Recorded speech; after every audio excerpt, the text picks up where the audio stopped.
So without further ado, it is my pleasure to introduce to you all Kevin Monserrat.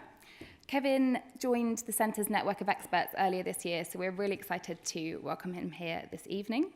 He joined us from the Microsoft Accelerator in London and has a huge amount of experience working with lots of different startups. So let me welcome Kevin to the stage, and I hope you enjoy the first lecture.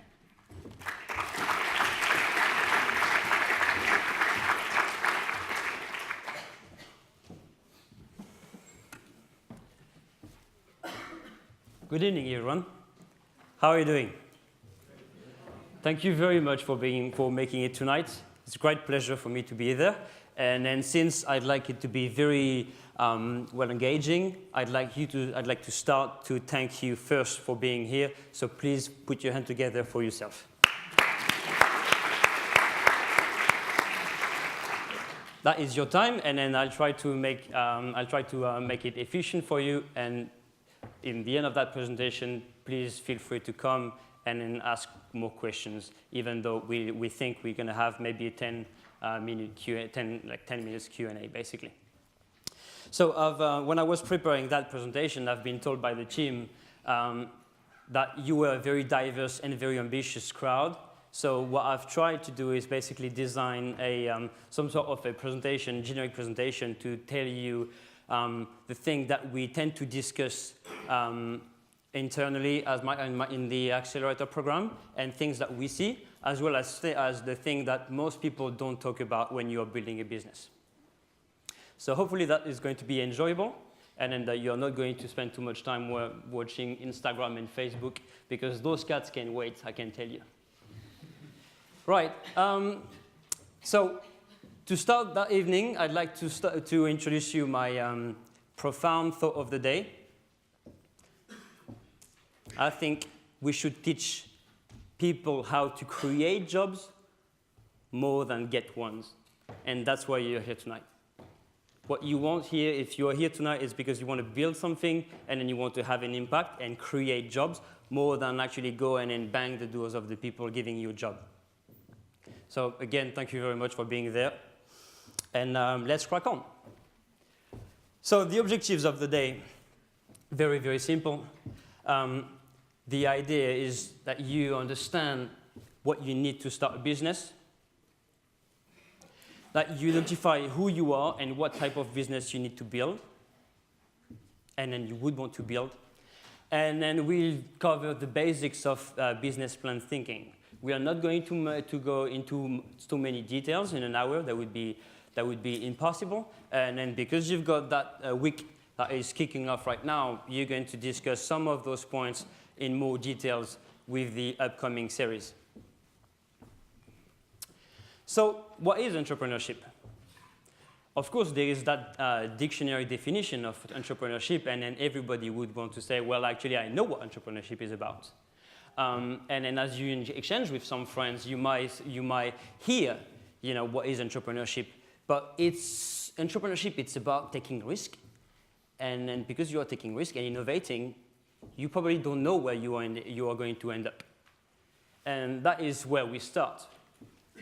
So most people in theory will tell you, well, actually, entrepreneurship is actually building stuff step by step. I start to build a product, I start to build a marketing strategy, I onboard my clients, and then in theory, in a lot of business school, you learn that, building a business sounds to be very accurate. And then if you go to the pubs, which I'm sure you guys do in Oxford, because I know how to do, I know you know how to do party here. I've been told, and I've experienced myself. If you go to any pub and then you're discussing with your friend who is starting his own company, is going to tell you, oh yeah, great, I'm having this idea, I'm building the team, I'm actually starting to build my business plan, and that sounds all great. And then you're like, oh my goodness, this man is having fun, or this lady is having fun. Well, and then you start to question yourself, and then you realize, well, actually, am I ready to do it? And then as soon as you start, you realize that actually, being an entrepreneur, it's about trying to find what people want to buy. It's about designing something that people are ready to pay for. And that is hard, right? That is really hard. That has nothing related to having an idea or just building teams or going step by step. It's all about trying to be agile and understand what you need to build in order to create something that is going to be saleable and that people will love. Otherwise, you never grow. So in the next slides, we're going to discuss about what you should consider if you think that you are an entrepreneur and you are ready to take this further. Who has an idea in the room? I've been told that you guys are very ambitious and hungry. Please raise your hands, show your hands if you've got an idea. Don't be shy. I would normally expect to see 100% hands up right now. And who has many ideas? Who is a kind of an idea generator? Because it's a game, right? We always see, and in entrepreneurs, it's all about kind of seeing those problems and then trying to solve them. And then since you enjoy solving problems, you end up with so many ideas. Well, the rule number one here is that you should be focusing on one, even though it's really cool to be able to think about, solving those problems. The number one thing is that you should force yourself, discipline yourself to focus in one idea. As soon as you focus on the idea, you should start to exchange with your friends. You should have the confidence that you can share what you think the solution is. And most people, especially young entrepreneurs, they always believe, oh, I shouldn't share that with my friends or with those people because they're going to steal my idea and then they're going to build that business instead of me. That's absolutely untrue. Nobody is going to take your idea. I've heard it hundreds of times. Nobody is going to take your idea. Your idea, it's nothing. Your idea, it's less than 1% of your business. So if you share your ideas, that just means that you are just sharing and validating that what you are saying and what you are saying is true. But you are never exposing yourself to being stolen.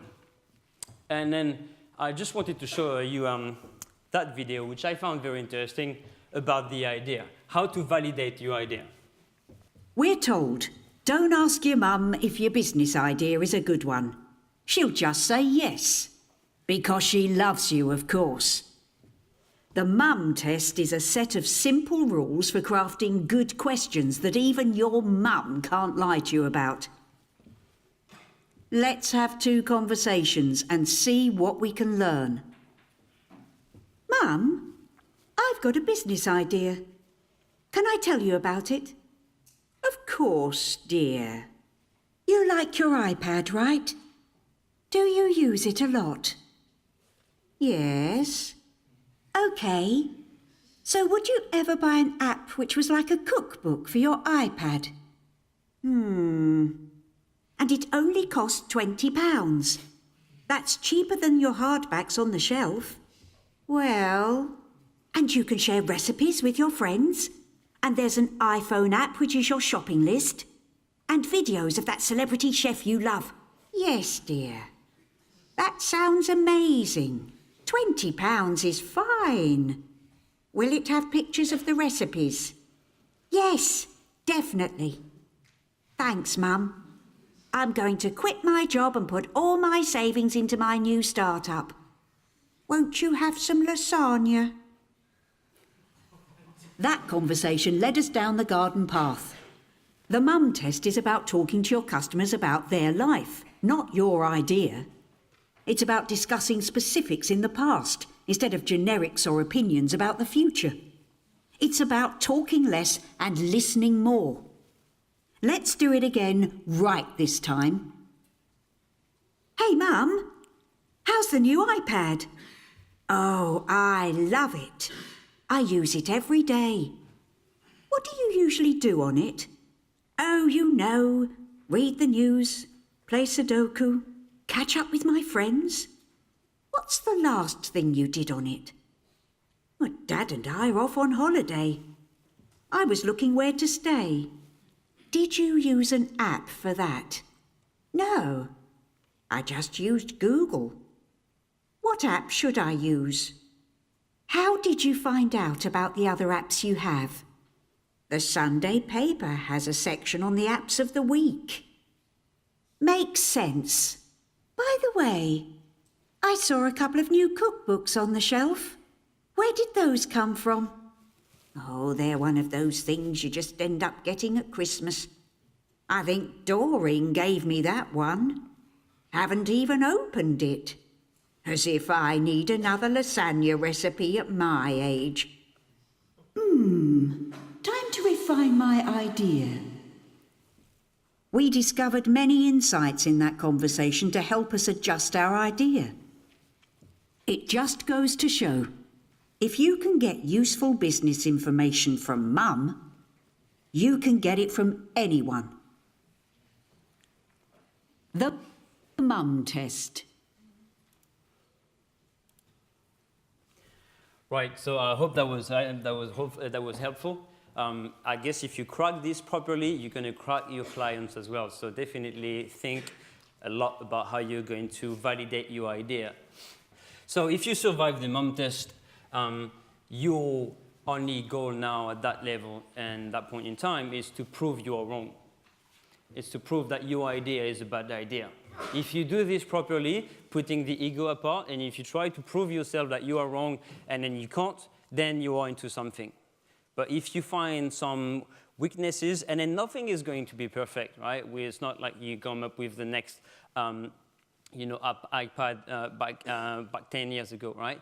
It's not about this. It's about just validating your ideas in its foundations.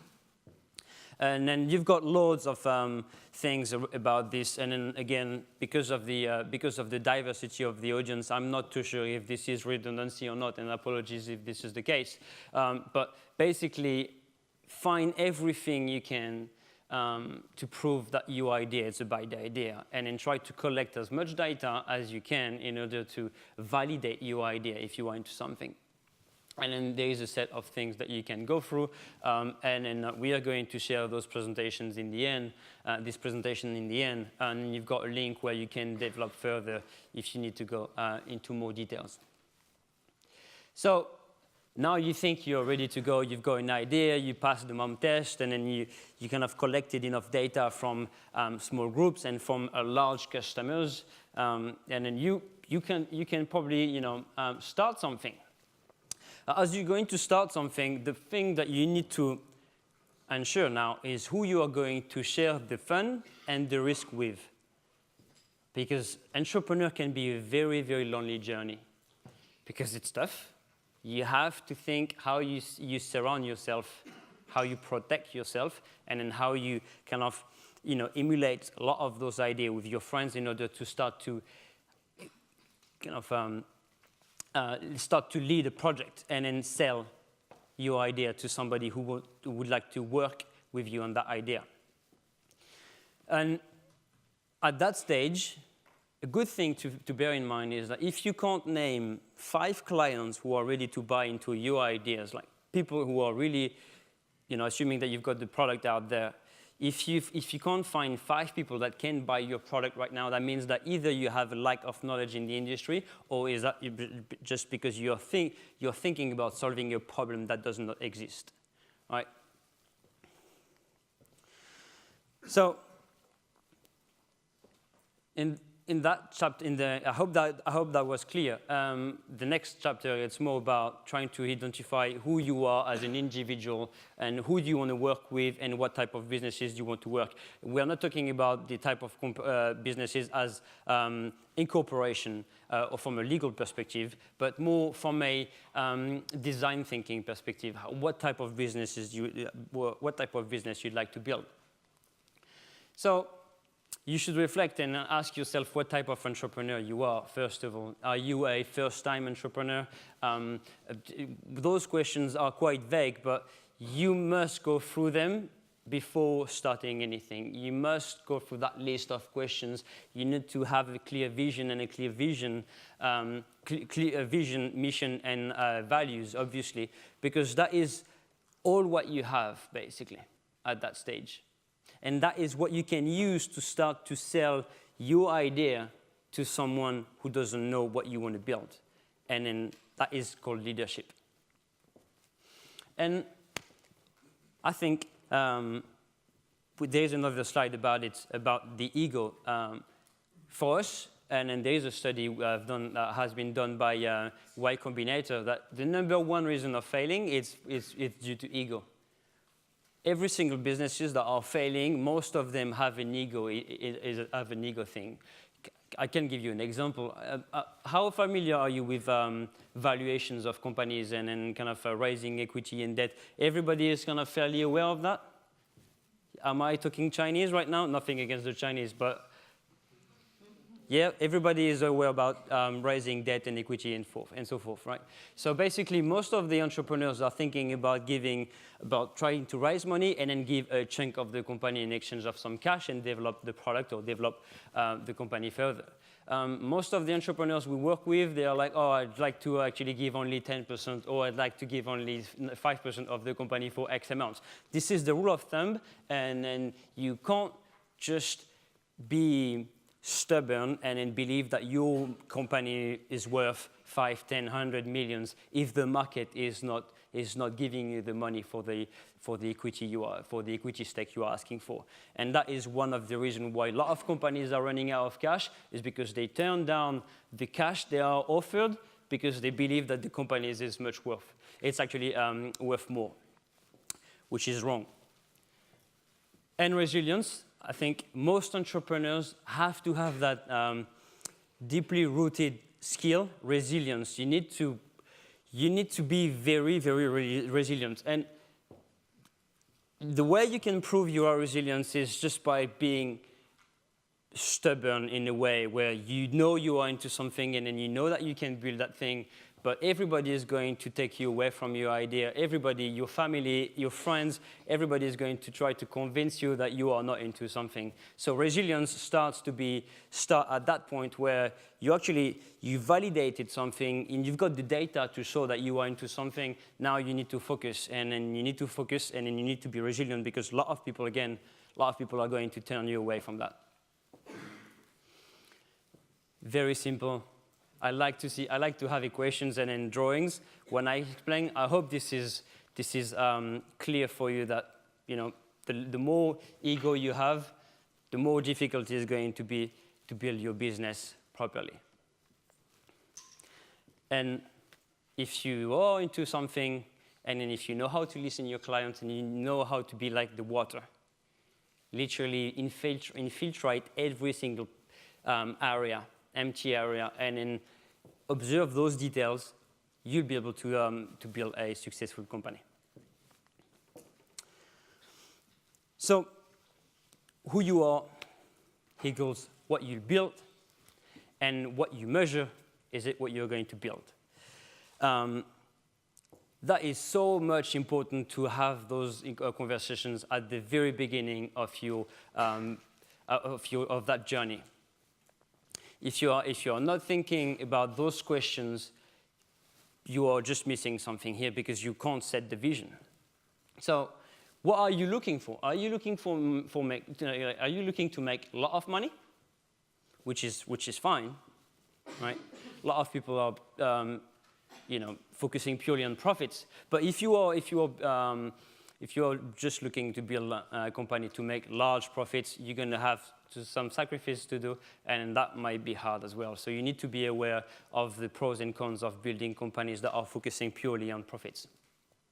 Are you just trying to help, or just try to find to build a solution to an existing problem? Or are you just trying to have an impact?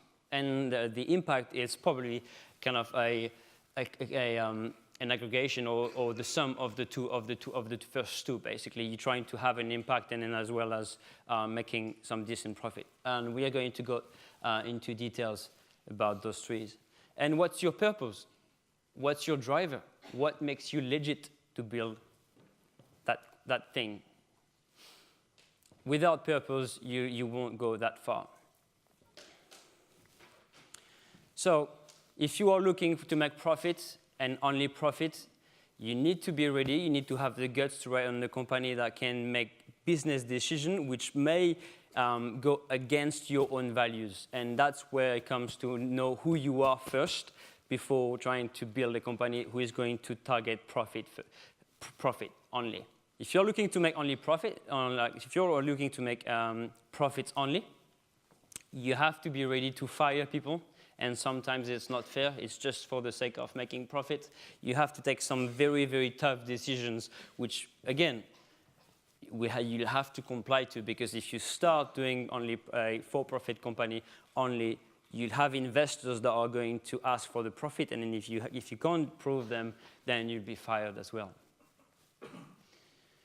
Or you can run an association and a charity. And again, this is not the kind of common thing that we see in business schools, but I think that shouldn't be disregarded. Building something for the sake of solving a problem through a charity, you've got all the challenges of building a for-profit businesses, but you just have a different angle. Well, you definitely have an impact, and you raise money, and then you spend the money, and then you manage your cash flow, but you're actually not looking for profit, but for impact. And the impact venture, it's a good mix of the two. It's a very good mix of the two. It's a type of company where you don't measure profits only, but you're also measuring the impact of what you're building. And that is a game changer. That was not existing about 10 years ago, because 10 years ago, everybody was thinking only about for-profit or non-profit company, and then there was nothing else. That is absolutely new. That is great. You can literally see how much money you are making, but you can measure the impact. How many people do you bring the water to? Or how many people do you actually solve out of poverty? Or how many school students you are giving education to as well? And then that can be your focus. You can measure those things and then be an impact venture. And then actually, this is absolutely booming. A lot of investors are looking at investing in impact ventures now, which is, again, very, very new. So it's trendy, it's good. So I'd like to show you a very short video. I'm sure a lot of you have seen that video before. Apologies if it's the case again. But I doubt everybody's seen it, so that's why I keep on playing it. There's something else at play here. About 3.5 years ago, I made a discovery. And this discovery profoundly changed my view on how I thought the world worked, and it even profoundly changed the way in which I operate in it. As it turns out, there's a pattern. As it turns out, all the great and inspiring leaders and organizations in the world, whether it's Apple or Martin Luther King or the Wright brothers, they all think, act, and communicate the exact same way, and it's the complete opposite to everyone else. All I did was codify it. And it's probably the world's simplest idea. I call it the golden circle.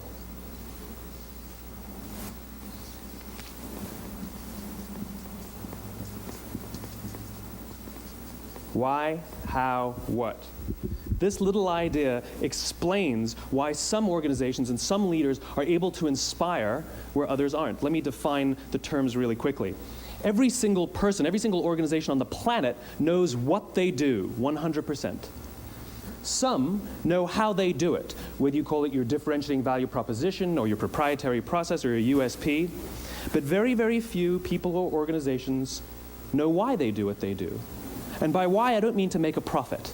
That's a result. It's always a result. By why, I mean what's your purpose? What's your cause? What's your belief? Why does your organization exist? Why do you get out of bed in the morning? And why should anyone care? Well, as a result, the way we think, the way we act, the way we communicate is from the outside in. It's obvious. We go from the clearest thing to the fuzziest thing. But the inspired leaders and the inspired organizations, regardless of their size, regardless of their industry, all think, act, and communicate from the inside out. Let me give you an example. I use Apple because they're easy to understand and everybody gets it. If Apple were like everyone else, a marketing message from them might sound like this. We make great computers. They're beautifully designed, simple to use, and user-friendly. Want to buy one? Meh. And that's how most of us communicate. That's how most marketing is done, that's how most sales is done, and that's how most of us communicate interpersonally. We say what we do, we say how we're different or how we're better, and we expect some sort of behavior, a purchase, a vote, something like that. Here's our new law firm. We have the best lawyers with the biggest clients. We have, we always perform for our clients, do business with us. Here's our new car. It gets great gas mileage. It has, leather seats. Buy our car. But it's uninspiring. Here's how Apple actually communicates. Everything we do, we believe in challenging the status quo.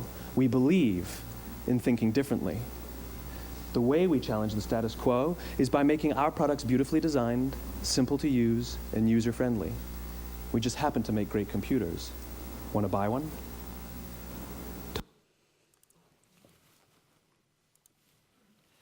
Just for the sake of being aware, how many of you have seen that video before? Well, quite a few, right? Apologies. That is the thing. And not everybody did. I hope this is, again, something that you walk away with as well. Think about the why you are doing something, because that is going to be your only way to be driven. So now we are ready. We know we roughly know what the challenges of building a business. We know who we are and what type of business we'd like to build. Everything could go well, right? And that vision, I come back to that vision, mission, values, make them the DNA of your company. Sit with your co-founders and align your visions, align your missions, align your values. And then the way you can do this is you can use just a canvas. And I found this fantastic. Most entrepreneurs will disregard this. I think it's a pure mistake. I think most entrepreneurs underestimate the challenges of what it is to build a business. And most entrepreneurs underestimate the time they are going to spend with their co-founders. And then if you don't share all of those things, which is really hard, right? If you don't put it on writing at the very, very beginning, you might end up facing roadblocks that you were not expecting. What if your co-founders want to make a lot of money, purely focusing on profit, and then what if you think that you would want to see a lot of people having access to education? How do you go about this, right? And then that's where you start to have a lack of leadership in the company, clashes, and then everything goes wrong. So take the time to do this properly. Understand business plan thinking. We are not going to go into too much details in that section, so please bear with me if you find that some things are very trivial, but the idea is to give you a skeleton and we can build the flesh together. So those are the points that we're going to cover. Executive summary, very briefly. You have an entire topic about it. Company description, market analysis, marketing, sales and distribution, and financial forecasting and cash need, right?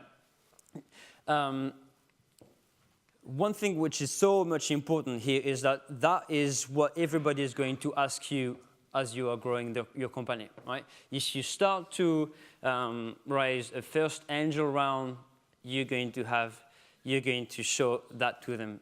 If you start to raise money from a crowdfunding platform, they're going to ask the same thing. Everybody is going to rely on those documents, basically, on that document precisely.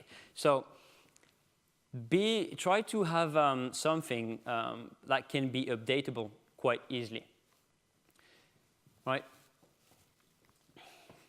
Business canvas, I'm sure you're all aware of that, and then you've got a full topic on this on the next sessions with Megan. So apologies, but this is very, very important as well. If you are making this right, you should align your entire marketing strategy around that. Most companies I mentor, when I'm talking about marketing strategy and then marketing campaign to grow their businesses, they actually don't know what to say. They actually don't know the why, and they don't know what to say. They have very, very few vision about it. Very, very small vision about what they are trying to achieve. If this is set in the stone and all clear, everybody can rely on it, and then that's hopefully helping you to do everything easier. Here is an exercise for you. Out of everyone in the room who's got an idea, try to answer that question. Try to just have a very, very short presentation of what you do. Don't go into technical details. Don't try to oversell and then overmarket your ideas. People are buying simple stuff. So if you can, write this down. And then again, we're going to send you this later, but that is very important, that if you have this, you can build your entire marketing strategy based on those things, because you know what you are doing differently, you know exactly who you are talking to, and then you know why you can tap into that industry. Even smaller, have a mantra. Have things that people can just catch and remember about you. Those companies have built those mantras, and then you know them for those reasons. They are being successful because they have a very simple tagline. Don't deny this, and then don't come up with 500 words to describe what you are doing. That means that you are doing something wrong. A friend of mine keeps on saying that if you do not know how to explain something simply to someone else, that means that you don't understand yourself. If you don't understand yourself, that means that you are not ready to build something. You are not ready to build that thing.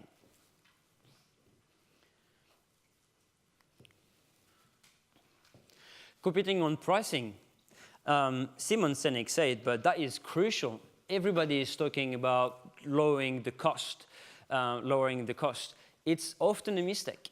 It's okay to kind of be able to decrease the cost when you can. It's okay to be able to control your cost. You have to control your cost, but that can't be your unique selling point, because you end up doing low cost and in low value.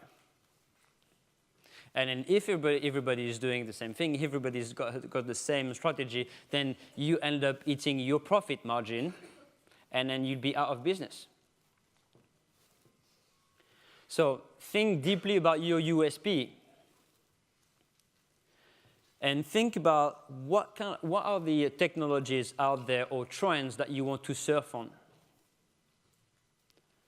An example.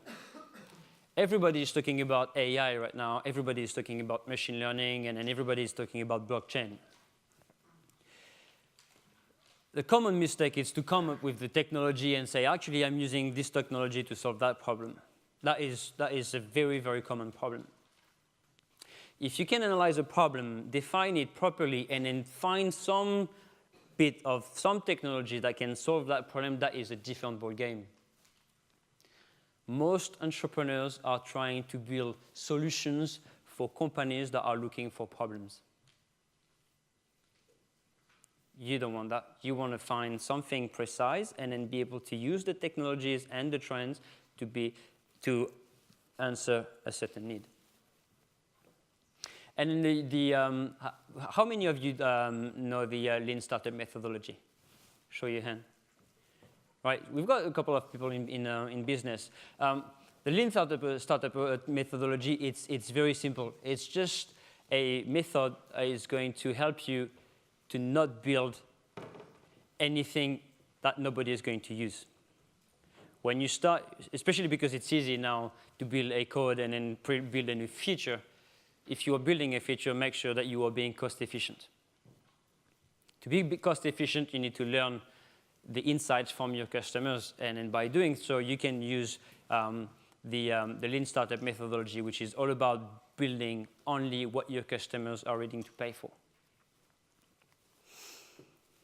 So here's a set of questions to define your USP, to help you to navigate through the challenge of building your USP.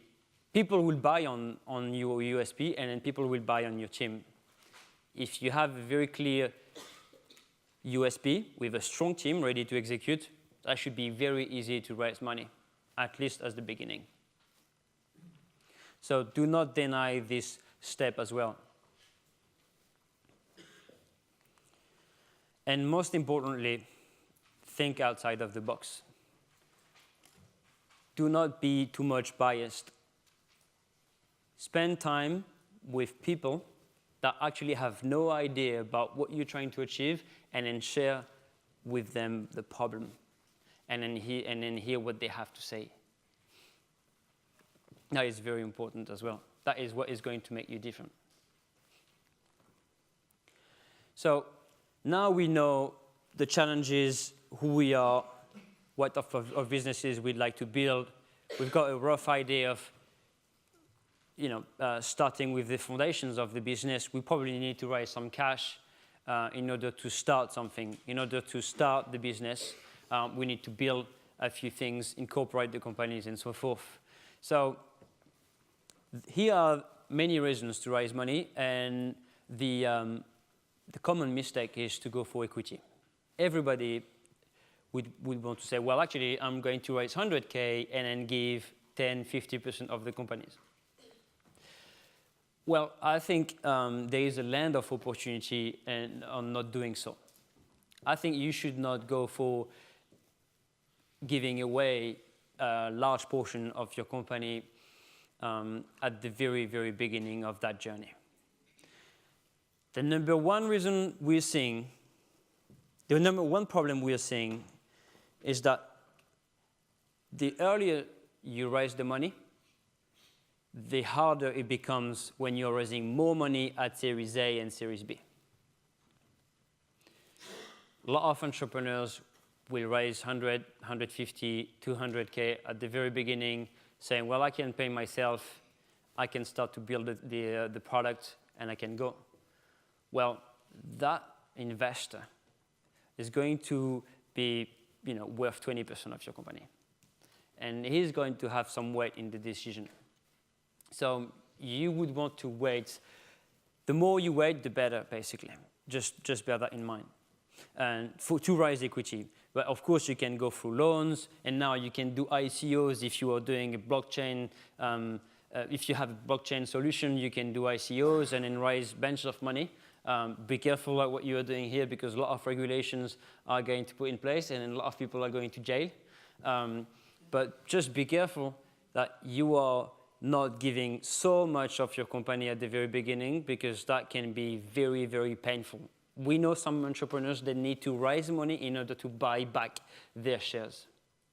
It's basically money reinjected in the company, which you can't use to actually grow the company, but just solve the problems. That is really important.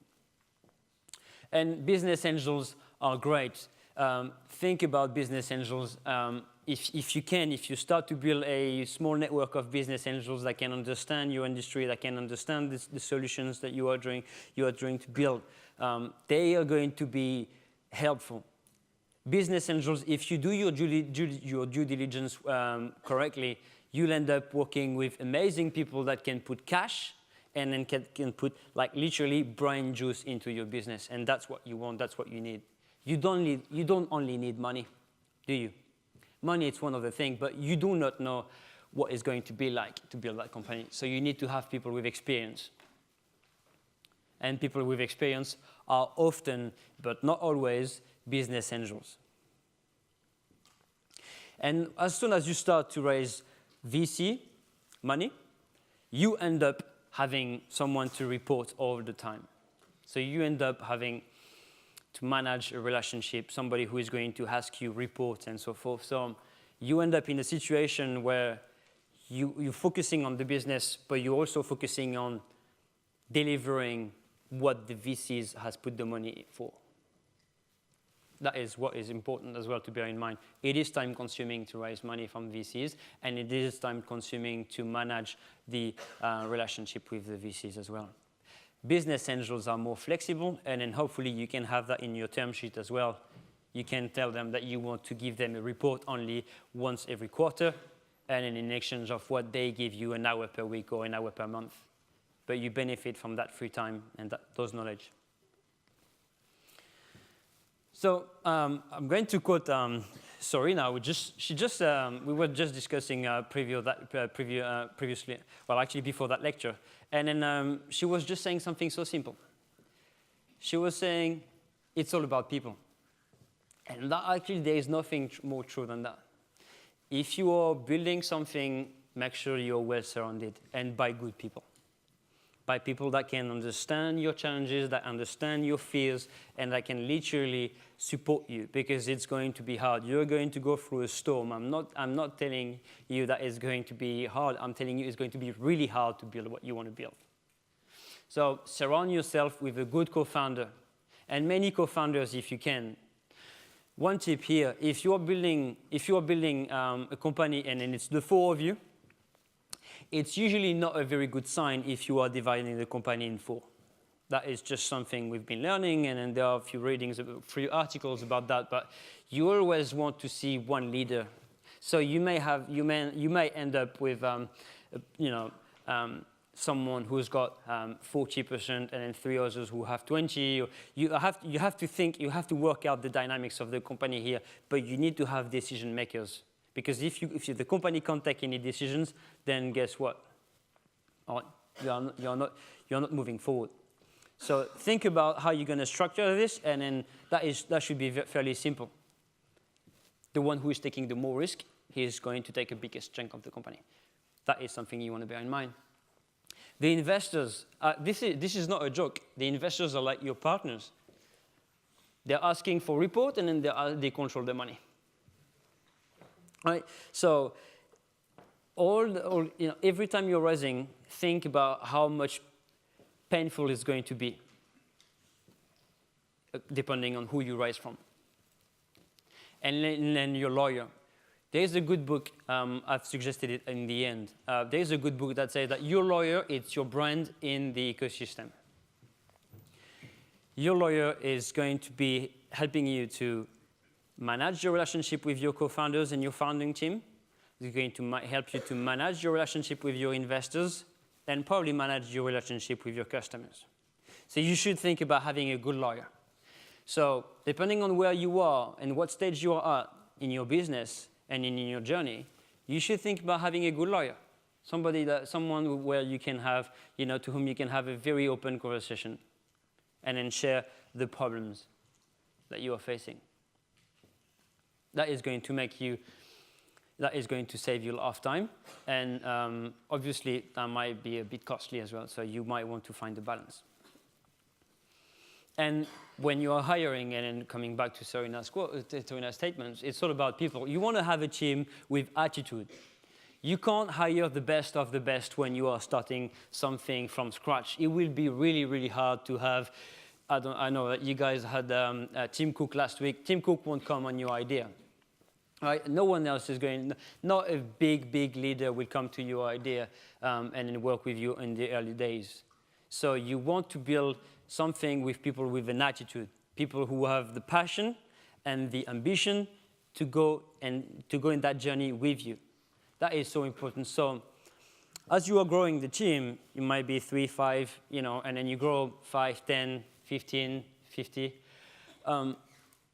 You want to hire very slow. And believe me, sometimes it's quite hard, right, to hire the best people. But you want to hire very slow, and then you want to fire very fast.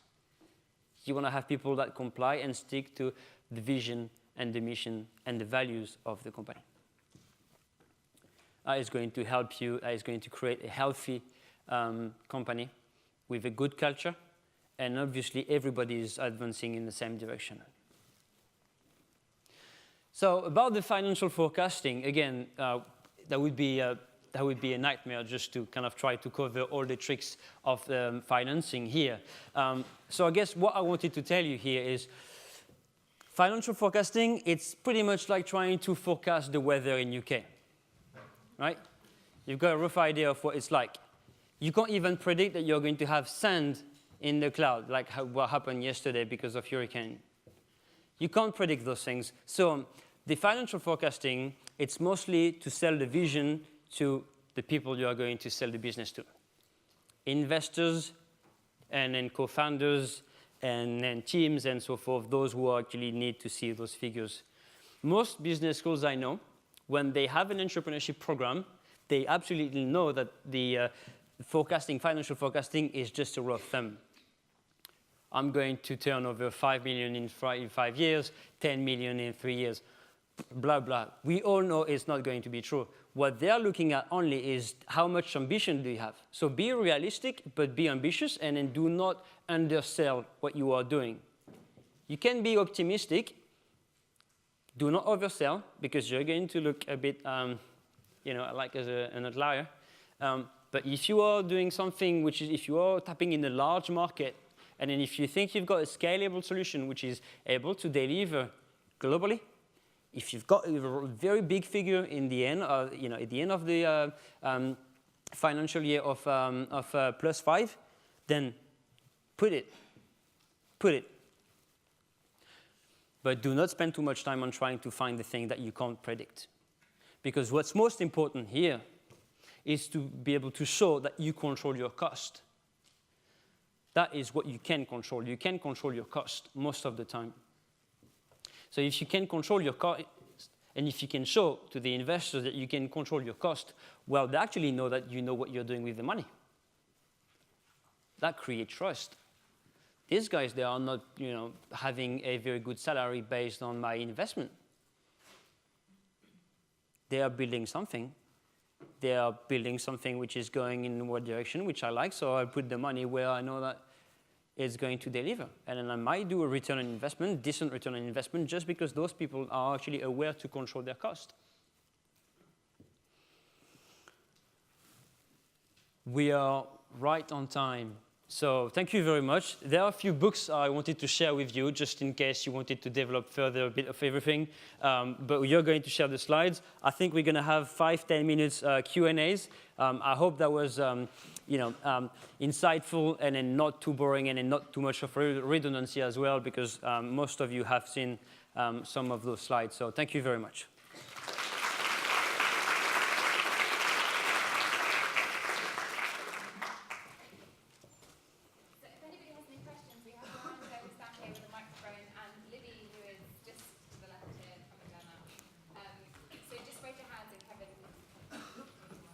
Yeah.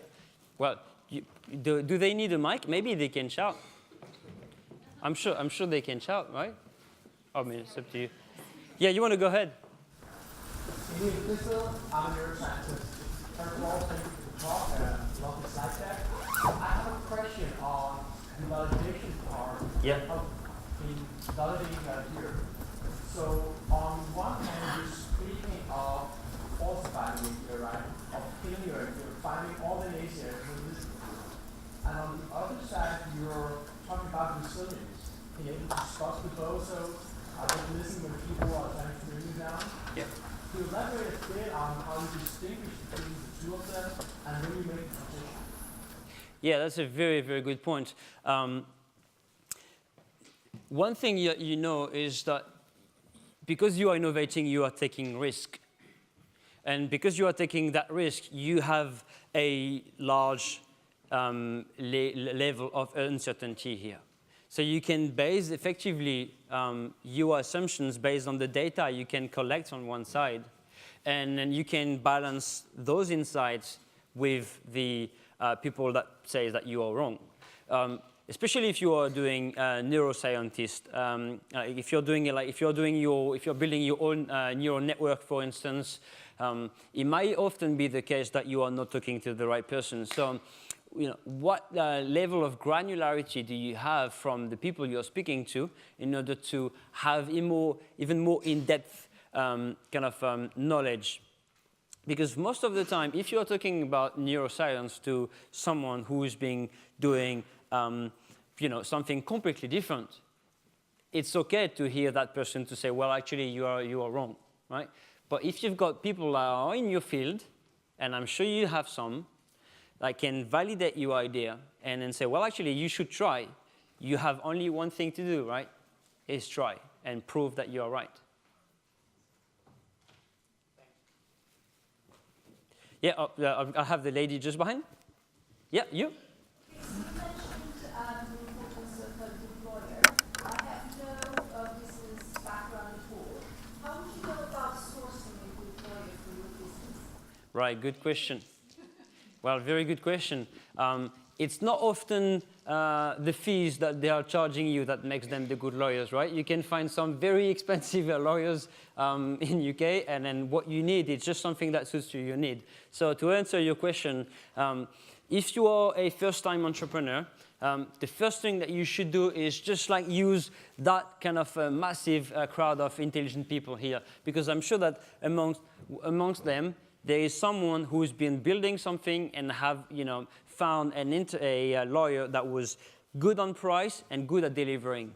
And that's what you should start to do, basically. Try to find in your close network, quick wins in your close network, who can suggest and recommend a good lawyer at the very beginning. And as you grow and then as you start to kind of cash in, and then if you've got more money to build a brand, you can go for lawyers who have more experience. But what is very important at that stage is really being able to identify what you need and then how you can be efficient with those persons.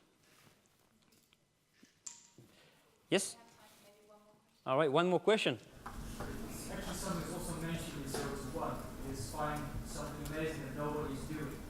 And you can never systematize that process, obviously, but at the Marketing Accelerator, what do people that you have been impressed by how good they are at finding hidden gems do to find hidden gems? Do you have some kind of strategy, some kind of procedure to find something amazing that nobody's doing? You mean in the book? Or in the companies I'm doing? In the companies I'm supporting? So I'm supporting about 20 companies per year. We select, we've got a funnel process. We review about 700 companies, and then we actually help 20. And then they all have something different. But we also know that some of them are doing something which is overlapping with some others, right? So I think your question is really, really subtle, because there is no real answer here. I mean, there is a lot of theory, and then it's not often about the idea which is going to make the difference, but mostly the people who are going to execute, right? And then a good example of that is Yahoo and Google, right? Does that answer can I answer your question without going into details? It does. Thank you.